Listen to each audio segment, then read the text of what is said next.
So I lived in 9 different countries. So I'm from Korea, and then I lived mostly in China as a journalist, and some other countries as a journalist or marketing manager. And I wrote these 3 books, and yeah, that's what I do when I'm not working. So what am I doing right now? So what is my job? I'm a project manager in a Swiss law firm, and it's just around the corner. Like 3 minutes from here is my office, and I'm the only kind of foreigner in the company. Everybody's all Swiss, so of course I speak German in the company. So what do I do? I'm an IT support for my 45 colleagues in 5 different cities in Bern. So about 2 days a week I'm in Bern, 1 day a week in Biel, and 1 day in week in Langenthal. And today is my home office day, so that's why I'm presenting here without anyone knowing. And then I'm managing a lot of different projects.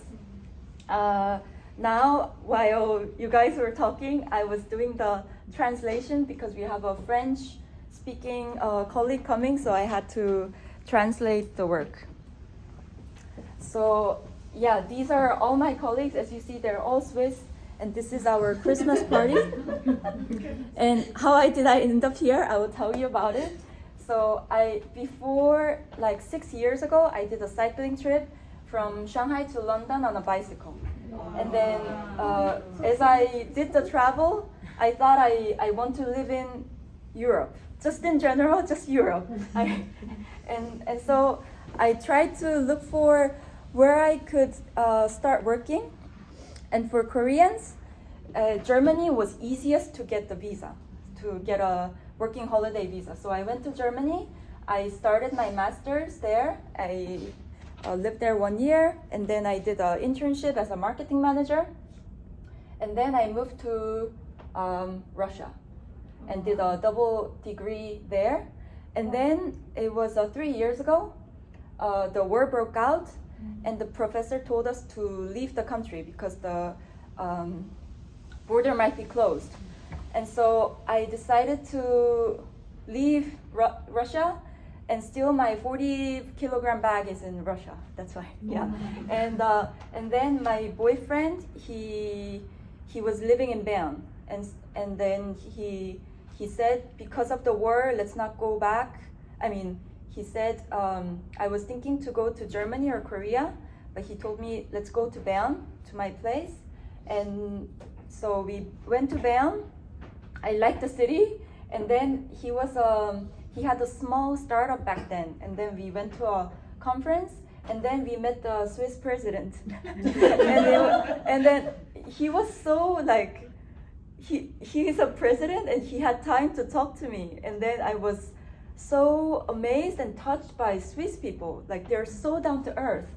And so I decided to really move in here. So we moved to Bern, and then it started all the difficulties. So there were so many difficulties. Like I sent 300 applications or more until now, but I got all rejection. I also got rejected from power coders. See, there's Linus. Linus is the guy who's gonna be choosing you. Linus, he lied yeah, it's like, I'm sorry, I need to drop you out, you know? I had that too. So there was many difficulties. Like, first of all, I realized there's no way I can work here as a journalist or marketing manager, because it's a job where language is important, and I don't speak German as a native or French as a native. So that's gonna be difficult. And then, and also they told me they're looking for an IT person, and then it was a Corona time still, and so people were hesitating to meet a stranger. I asked for a coffee chat, but I got rejections, and Swiss German also. And then I live in Lengasse, and there's a Pauluskirche. It's a little church, and there's a free German course every Monday. And then I went there, and then I met Ilmaz and Mohammed. And then they told me about power coders. They were a lawyer and they worked for the government in Turkey. And then I asked them, so what are you doing now? They said like, I'm learning coding. And then I was like, mind blown, like, oh, you guys are such an elite, intelligent from your country, but you're coding right now. It was so shocking. And then that was the moment I noticed I need to drop what I've been doing for 10 years. I need to start something new. I should forget about what I did before. And it was really hard decision. And then he told me about power coders. And then, of course, I got rejected on my first trial. And my second choice was to go back to Korea and look for a boot camp. There was also like a free boot camp for nationals. So I did a blockchain engineer boot camp for 6 months in Korea. And then, thankfully, I asked for the second chance, and then I got into the program. There was also high competition. That was like 3 years ago. No, 2023, winter batch. So yeah, 2 years ago.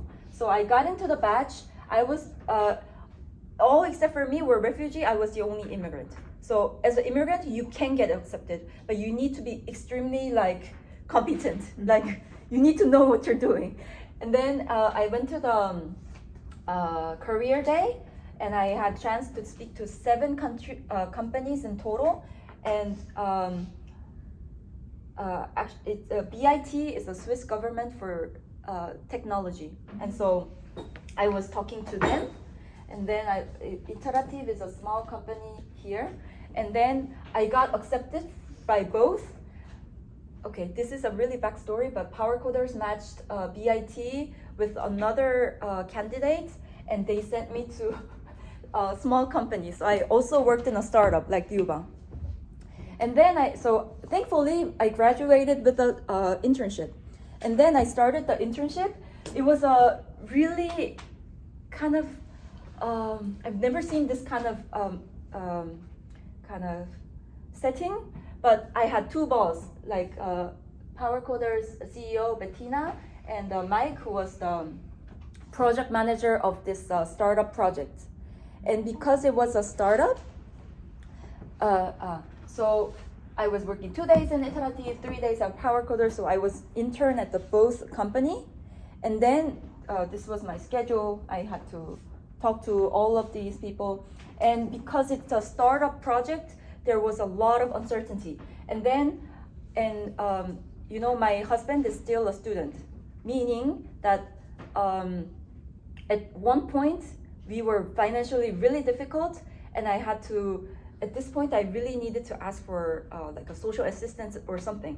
And I told my boss the situation that I'm in a position, like I really need to find a job. And then he told me, okay, it's a 3rd month of internship, but you can already look for a job. And then I did all my best to apply for jobs. So I applied to like all these positions. So this is how you traditionally do a job search in Switzerland. So you look for a position you want to work for. Then, because I write in English, that's easier. So I write cover letter in English. Then I do the translation in German.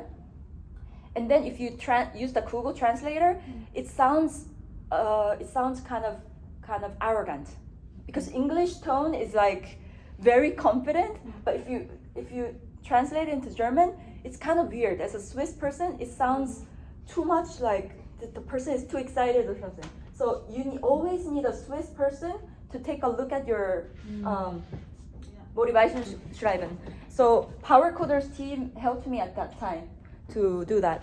And then, but still I all got failed. And then it was a point, either I get an IT job and do my career, or I just earn money. So I also applied for just normal jobs. So I was at a Smoothbag in a hotel in Bern, and then I worked as a waitress in Fari Betzli. It's a restaurant near Are.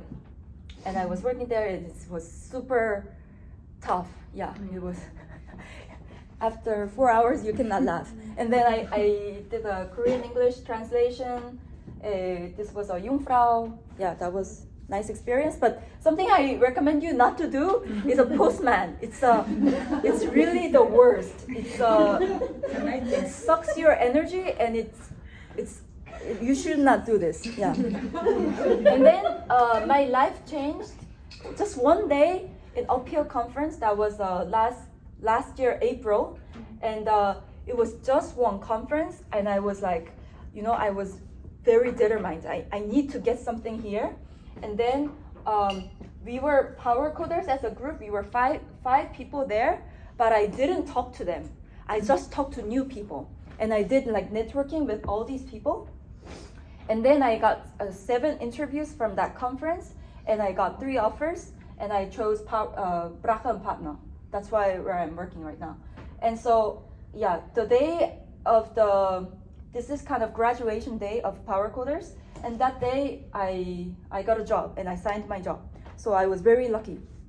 So what helped me during the way is that because I lived in 9 countries, I knew I could work here somehow.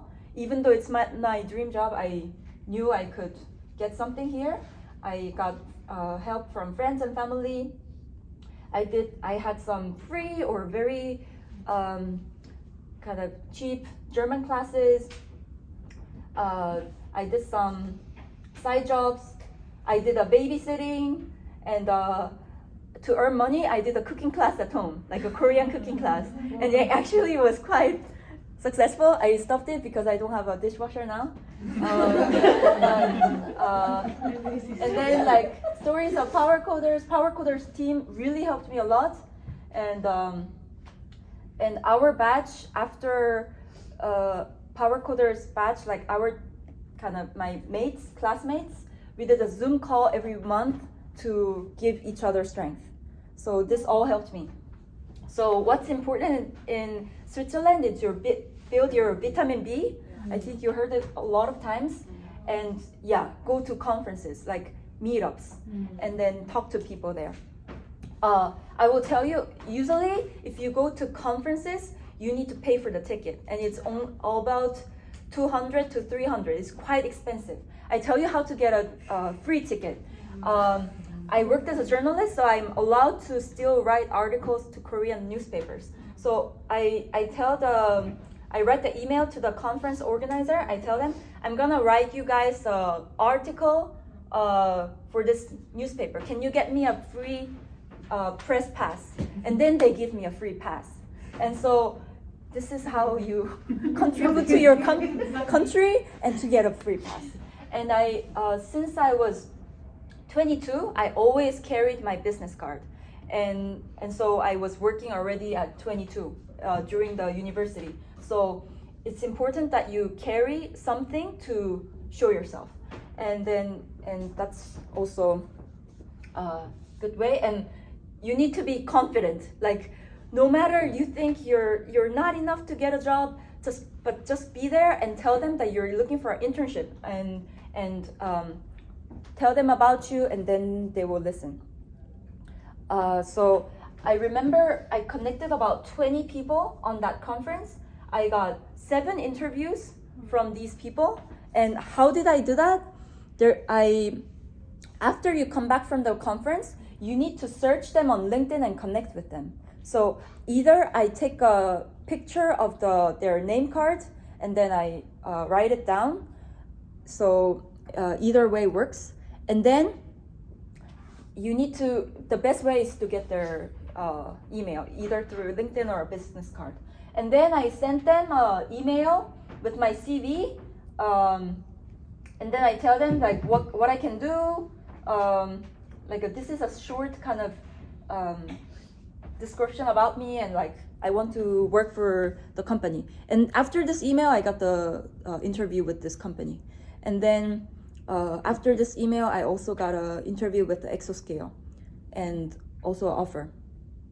And even though this person might not get you a job, they can at least help you. Like I found just 2 person in an event, and they later helped me forward my CV to the company say no. So you can get helpers who help you find a job. And if you have a friend who's attending University Bern, it's nice to be close to them and ask them to invite you to their there's a one day, like an open day, where the companies, Swiss companies, are hiring the graduates. And then, because my husband was doing the biomedical engineering, I went to this day and I talked to all these companies, because every company needs an IT person. So I talked to these companies. So this is also a good way to get in touch. You can go to AI meetups. I go there every 2 months, and I'm always like only one or only like two women. Others are all guys, and they work in a really nice companies in Bern. So I think you really should go to AI meetup, be like Grace, but it's mostly in German. So it's in English, but the networking session is mostly in German. And then the hackathons are also really good. This is a BIT, the Swiss government for technology. And I had chance to work with the person who's working at the Swiss government. And so it was really amazing. And then at the end, you present in front of the Swiss president. It's just amazing.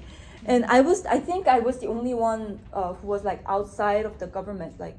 So nobody really takes this chance. And then there's another hackathon. It was for the data analysis. And then we chose the project from Caritas. Caritas is a big company in Switzerland, and we chose their project. And we did not win the prize. But in summer, Caritas gave us like 300 francs to keep on doing the project. And then you have a real working experience with Caritas, and you can write that in the CV. Caritas means Yeah. Is one person name or company name? It's a company name. Okay. Yeah. And you should remember that your vitamin B is each other, you guys. Yeah, you can help each other. So you can always talk to your batch, you can talk to the Power Coders team, and you can connect with a lot of people in LinkedIn. And most importantly, even though your language is not ready, you should already start speaking in German. Because when I moved to Germany, I just learned German for like 2 months. And then the Corona started, and everything was closed, like all the language courses were closed, and I had to look for a job. And I just started doing the job interviews in A1 German. And of course, that's why I couldn't find a job back then. But you need to really start speaking, like even though you're not good at it. That's how you learn. And I made this because Banddeutsch is very important for me. I made this video, my kind of introduction video of Banddeutsch, and then I got a waitress job. You know, this is quite big. So you need to really push yourself hard on the language. Yeah, you can do it. Yeah, thank you for listening.